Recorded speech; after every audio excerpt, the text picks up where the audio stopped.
તર્કનો વિષય નથી. રામ અતર્ક બુદ્ધિ મન મારી, તુલસીદાસજી વર્ણન કરે છે. બુદ્ધિ અને અહંકારનો બૂટ આપણને મળતું નથી, એનું કારણ એ છે આપણે અંદરથી ભરાયેલા બીજી વસ્તુથી. ગુજરાતી પંક્તિ છે ને કવિ કે હું વૃંદાવન ગયો છતાં મને રાધા ન મળી, હું મેવાડ ગયો મને મીરા ન મળી. હવે એ તો કરુણા કહેવાય ને. વૃંદાવન જાય અને રાધાનો ભાવ ન જાગે. રાધા કોઈ વ્યક્તિ થોડી છે, એ તો એ મહિલા નથી. ભલે સ્થૂળ રૂપમાં મહિલાના રૂપમાં દેશમાં એનું પ્રાગટ્ય થયું, બાકી રાધા એ કેવલ महिला नहीं, कृष्ण प्रेम की महिमा है. उसको व्यक्ति के रूप में मत देखो, ये तो प्रेम का बड़ा व्याप है राधा. તો વૃંદાવન જાય અને માણસના મનમાં રાધાનો ભાવ ન જાગે તો દુર્ભાગ્ય. કવિ કહ્યું વૃંદાવન ગયો ને રાધા ન મળી, હું મેવાડ ગયો મને મીરા ન મળી. કેવી કરુણા. પણ કવિએ બહુ સરસ એનું કારણ શોધી કાઢ્યું. બડા સુંદર વાક્ય સહજ કહી દીધું કે હું વૃંદાવન ગયો મને રાધા ન મળી, હું મેવાડ ગયો મને મીરા ન મળી. ત્યારે મને ખબર પડી કે કદાચ મેં મુંબઈ છોડ્યું જ નહીં હોય, મેં મારું અહંકાર નહીં છોડ્યો હોય, મેં મારું હું પણ છોડ્યું નહીં હોય. નહીતર તો મળી જાત રાધા, મળી જાત મીરા, પણ મેં મારું અહમ છોડ્યું નહીં, મેં મુંબઈ છોડ્યું નહીં. યાની મેં અહમ છોડ્યો નહીં, એટલે નથી પ્રાપ્તિ. તો અહમ અને સંતોએ અહમ કાઢી નાખ્યો, થપાટો મારી દીધી અહંકારના ગાલ ઉપર. પરિણામે સફળ થયા.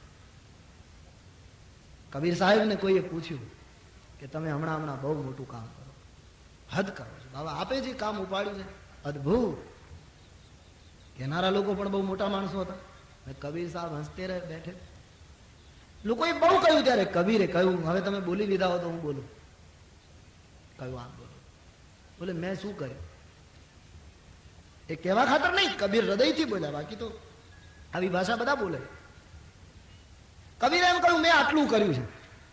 શું કે સવારમાં કાપડ વણવું, તાકો તૈયાર થાય જેટલું મીટર વણાય, સાંજે કાંસીની બજારમાં વેચવા જાય, વેચ્યા પછી જે પૈસા આવે એમાંથી અનાજ ખરીદવું, એમાંથી રસોઈ બનાવું, પેલા અતિથિ સાધુ દીનહીન આવે ને જમાડું, અને પછી વધે તો હું ખાઉં. આ સિવાય મેં કાંઈ કર્યું નથી.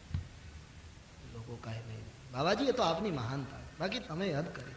તો કબીરને बाद में दोहा में प्रत्युत्तर ना हम किया न करेंगे, ना हम किया न करेंगे, ना कुछ किया शरीर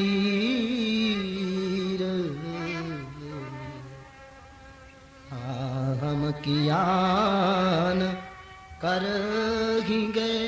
मैं કાઈ કર્યું નથી, નહીં કઈ કરી શકું. દેખીએ સંતની સરળતા. આ શરીરે પણ કઈ કર્યું નથી, તો પછી લોકો તમને બિરદાવેનું કારણ બોલે એ તો મુશ્કેલી છે. નામ આ સૂત્ર જો બધાના જીવનમાં ઉતરી જાય તો કબીર પ્રત્યેક ઘટમાં પેદા હો જાય. ના હમ કિયા करेंगे, ना कुछ किया शरीर जो कुछ किया सो राम ने, लेकिन भयो कबीर कबीर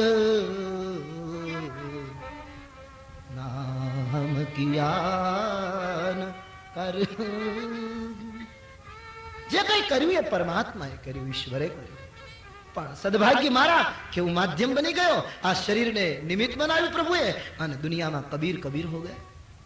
લેકિન જો કુછ કિયા સો રામ ને. આવી સરળતા, આવી નિરાભિમાનીતા પેદા થાય. બહુ કઠિન હે. વ્યાખ્યા હું જાણું છું બહુ સહેલી છે. હું અહીંથી કરી જાઉં વ્યાખ્યા, તમારી બુદ્ધિ સુધી પણ પહોંચી જશે. એ બધું સહેલું છે બોલવું. બાકી ખરા સમયે વાસ્તવિક સરળ બની રહેવું બહુ કઠિન. એ તો સ્વભાવગત થાય તો જ, બાકી ઉપરથી લાદવામાં આવે ક્યારે ભડકો થાય કઈ કહેવાય. સ્વભાવગત જબ હો જાય પૂરી તરહ સ્વભાવ સે હો જાય તभी ક્રાંતિ ઘટતી. અને એટલે જ મને એમ લાગે તુલસીએ બાલકાંડમાં ચોપાઈ લખી હોત તો સારું પડત, કારણ કે બાલક સરળ હોય, નિખાલસ હોય, છતાં તુલસીએ બાલકાંડમાં ચોપાઈ ન લખી, છેક ઉત્તરકાંડમાં ચોપાઈ લખી. એટલા માટે કે તમે આટલી લાંબી યાત્રા કરશો ને ઉત્તરકાંડે પહોંચો ત્યારે કદાચ તમારામાં જો આ ચોપાઈ ચરિતાર્થ થાય તો.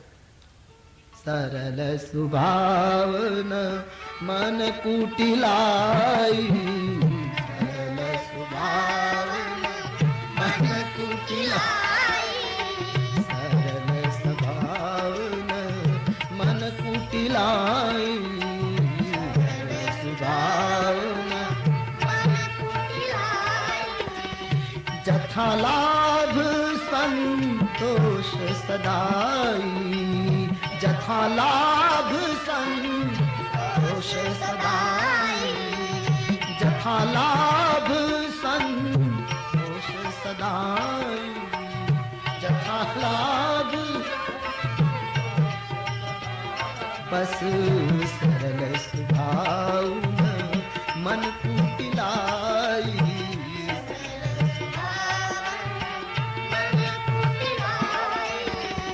જથા લાભ સંતોષ સદાઈ,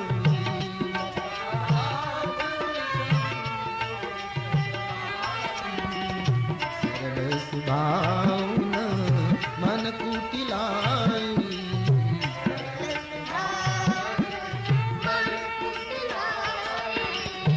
અહંકાર નીકળે, બુદ્ધિ સંત દ્વારા દીક્ષિત હોય તો એક વાત જુદી છે, બાકી તર્ક અને બુદ્ધિનો આ વિષય નથી. અહંકારથી હું તમે ભરાયેલા હઈશું ત્યાં સુધી અને પામી નહીં શકીએ. બસ તેન કહું માનસ અગમયતી જીનહિન પ્રિય રઘુનાથ, જે શ્રદ્ધા સંબલ રહિત નહીં સંતન કર સાથ. શ્રદ્ધા, સંતનો સાથ, કોઈ સંતનો સાથ લઈ લેજો, જીવનમાં મોડું ન કરશો. કોઈના સથવારા વગર યાત્રા બરાબર પૂરી નહીં થાય. કિસી સંત કે સાથ में रहो, समीप रहो, मार्गदर्शનમાં રહો. સંત સંગ વગર માનસ અગમ છે, ये मानस भी अगम है समझना. कोई संतनो सथवारो મળશે તો આ માનસને બરાબર સમજી શકાય. हम अपने मानस को नहीं पा सके, रामचरित मानस तो दूर की बात. तो संत संग જોઈએ. કોઈ એવા સંતને મેળવી લેજો. मिले कोई ऐसा संत फकीर, मिले कोई ऐसा संत फकीर जो पहुंचा दे हमें भव दरिया के तीर. ऐसा कोई संत, ऐसा कोई फकीर, ऐसा कोई महापुरुष, ऐसा कोई વ્યક્તિ મિલ જાય જે આપણને ભવ દરિયાને કિનારે પહોંચાડી દે. તો એવા કોઈ સંતના સંગમાં રહેવાનું, શ્રદ્ધાનું ભાતું રાખવાનું સતત સાથે, અને ઈષ્ટ પ્રેમ. બસ માનસ સુગમ. તો આવી માનસની વ્યાખ્યા કરી ગોસ્વામીજી હવે આપણને કર્મ તરફ પ્રેરે છે. આઈએ શરણાગતિનો ઘાટ પસંદ કરીને કર્મ કરીએ ના તો યાત્રા દિવ્ય બની જાય. શરણાગતિનો ઘાટ એટલે હાનિ લાભ યશ અપયશ નો વિચાર કર્યા વગર કર્મ કરવાનું. જે કરવું એ કરે. હમ તેરે શરણ હૈ, तुम्हें जो करना हो, हम राजी हैं उसी में जिसमें तेरी रजा है. तू जो करे कबूल, हम कर्म करते हैं. તો શરણાગતિના ઘાટ તરફથી આપણને તુલસી લઈ જાય છે, કર્મના ઘાટ તરફ. કર્મનો ઘાટ પ્રયાગનો ઘાટ બતાવ્યો, જ્યાં ગંગા યમુના અને સરસ્વતીનો સંગમ છે. મહર્ષિ ભરદ્વાજ ઋષિનો આશ્રમ છે. ભરદ્વાજજી રામ પ્રેમી છે એમ તુલસીદાસજીએ લખ્યું છે. ભરદ્વાજજીના આશ્રમની રજૂઆત કરતા, એનો પરિચય આપતા તુલસીદાસજી ચોપાઈઓ લખે છે. આઈએ સુને ઓર ગાઈએ.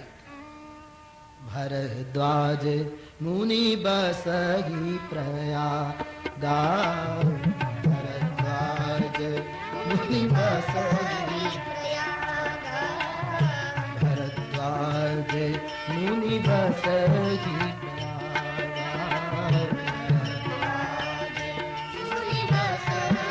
प्रयाग, जिनहि राम पद अति अनुरागा,